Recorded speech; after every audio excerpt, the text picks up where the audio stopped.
I'm going to explain how to find the area of an irregular shape. Here we can see I have a very irregular shape, and I'm going to walk you through the steps to find the area. First, we have to find the measurements of each of the sides. Next, we need to see if we can find a simple shape within our irregular shape. We want to make sure that it's a shape that we can find the area of. What I see first is this rectangle right here.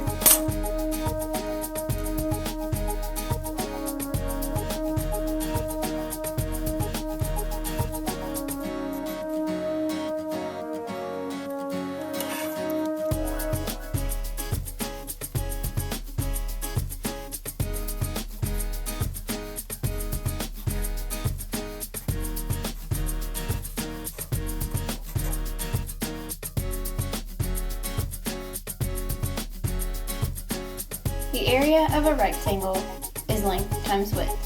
For our rectangle, that's 2 times 5, which equals 10 inches squared. Now, if we come back to our irregular shape, we know that the area of this rectangle is 10 inches squared. Now next, we just have to find another shape. I see this trapezoid right here. The area of a trapezoid is 1/2 the height times base 1 plus base 2. For our trapezoid, this is 1/2 of 1 3/4 times 7 plus 5, which equals 10.5 inches squared. Now, if we go back to our original shape, we have that this trapezoid is 10.5 inches squared. Now next, we find another shape. If you draw a line right here, we can split this shape into a square and a triangle. So we have our square and a triangle. Let's start off with the square.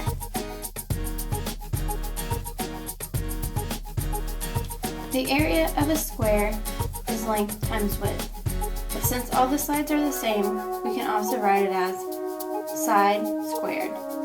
So one of our sides is 2 inches, so 2 inches squared is 4 inches. Now, if we go back to our irregular shape, we can fill in that the square is 4 inches squared. Now we are just left with the triangle.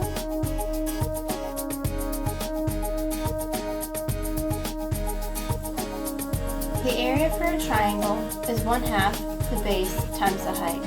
For our triangle, this is 1/2 of 1 times 2, which equals 1 inch squared. Now we have found the area of all 4 of the pieces of this irregular shape. The only thing we have left to do in order to find the area of the whole shape is to add up the 4 areas of the smaller shapes we found. So the total area would be 10 plus 10.5 plus 4 plus 1, which equals 25.5 inches squared. We now know that the area of this entire irregular shape is 25.5 inches squared.